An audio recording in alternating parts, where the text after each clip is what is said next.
চারিদিকে স্ক্যাম ভাই, চারিদিকে স্ক্যাম। হইচইয়ের একটা নতুন সিরিজ এসছে কার্মা কোর্মা বলে, যেখানে রয়েছে সোহিনী সরকার এবং রীতাবরী চক্রবর্তী। ভাই এই সিরিজটা হলো পুরো স্ক্যাম।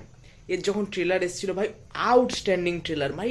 যে ট্রেলার কাটটা এসেছিল দেখে তোমাদের মনে হয় ভাই এই সিরিজটা দেখতে হবে এবং দারুণ হবে। যেরকম টেকনিক্যাল ওয়েতে ভাল লাগছিল বা যে কালার গ্রেডিংয়ে ভাল লাগছিল, যে মানে যে টুইস্টগুলো দেখানো হচ্ছিল ট্রেলারের মধ্যে বেশ ইন্টারেস্টিং লাগছিল এবং বোঝা যাচ্ছিল ভাই গল্প ভাই বিশাল মজাদার হবে, একটা ডার্ক কমেডি হবে, বেশ মজার লাগবে। ভালো অ্যাক্ট্রেস আছে, তোমার সোহিনী সরকার আছে, তারপর ঋত্বিক চক্রবর্তী আছে, রীতাবরী আছে, এটা বিশাল কিছু হবে ভাই। আমি এই সিরিজটা দেখা শুরু করলাম, মোটামুটি দেখতে কমপ্লিট করতে 3 ঘন্টার কাছাকাছি রাখবে, ঠিক আছে ভাই। একটা মোমেন্টও আমার বিশাল কিছু লাগেনি। প্রথমত প্রথম থেকে ভাই সিরিজটা এত বেকার এবং এত সিরিয়াল মার্কা লাগে। প্রথমত আমি ভাবি চলো এগোচ্ছে এগোচ্ছে এগোচ্ছে, একটা ভালো মোমেন্ট আসবে যেটা মজাদার হবে, মজাদার হবে। কিন্তু সোহিনী সরকার থাকা সত্ত্বেও সিরিজটা কোনো জায়গায় একটা ভালো পয়েন্ট নেই। দুজনের ক্যারেক্টার দেখাচ্ছে যারা একটা ট্রমার মধ্যে রয়েছে বা একটা তাদের সাথে একটা খারাপ দিক হচ্ছে, ওই দিকটা ওরা ফোটাতেই পারেনি। প্রথম কথা, আমি কিছু বলছি না, গল্পটা তোমাদের স্পয়েল করবো না, যারা দেখার ইচ্ছা অবশ্যই দেখতে পারো, কিন্তু সেই দিকটা একেবারে এরা ফোটাতে পারেনি। দ্বিতীয়ত কোনো টুইস্ট বা কোনো যে টেনশন বা যে ডার্ক কমেডি রাখার চেষ্টা করেছে কোনো রকম নেই। এবার আসা যাক ঋত্বিক চক্রবর্তীর ক্যারেক্টারটা, ভাই এত ইরিটেটিং। ঋত্বিক চক্রবর্তী একজন দারুণ অ্যাক্টর, ঠিক আছে, তার কাজ ভাল লাগে, কিন্তু এই সিরিজে তাকে ভাই এমন ক্যারেক্টার দেওয়া হয়েছে, সে বারবার হিউমার দেখানোর চেষ্টা করছে, কিন্তু এই হিউমারের 108 হয়ে গেছে। এতটা জঘন্য লাগে তাকে দেখতে, তা সে যখন স্ক্রিনে আসছে বা কথা বলছে একদম ফোটায়নি ভাই, একদম ফুটিয়ে উঠতে পারেনি তার ক্যারেক্টারটা, খুবই ইরিটেটিং লাগে।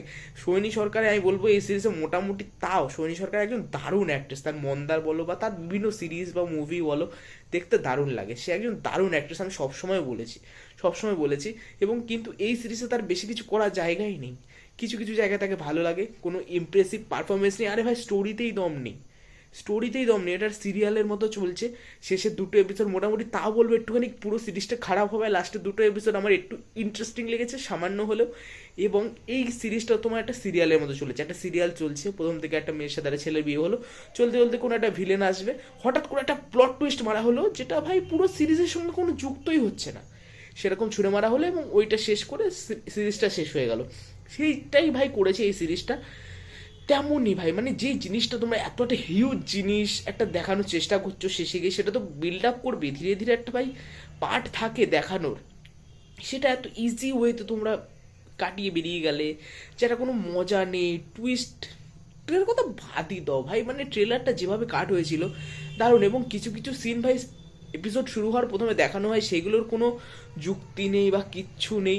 আমি জানি না কেন কি করেছে, ওটা কী করার চেষ্টা করেছে আমি বুঝিনি।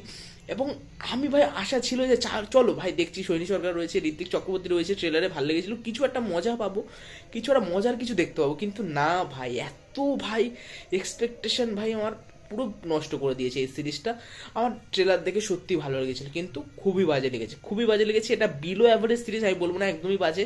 যারা যারা থ্রিলার বা, আমি বারবারই বলি, যারা যারা থ্রিলার বা তোমার টেনশন এরকম টাইপের সাসপেন্স টাইপ সিরিজ দেখো না, তাদের এগুলো ভালো লাগবে, ফ্যামিলিকে দেখাও ভালো লাগবে, তাদের মা বাবা দাদু দিদা এদের দেখাও ভালো লাগবে। কিন্তু ব্যাপারটা হচ্ছে কি, যারা আমাদের মতো রয়েছে, যারা প্রায় সিনেমা দেখি, থ্রিলার দেখি, সাসপেন্স দেখি, তাদের খুবই বেকার লাগবে ভাই, খুবই বেকার লাগবে।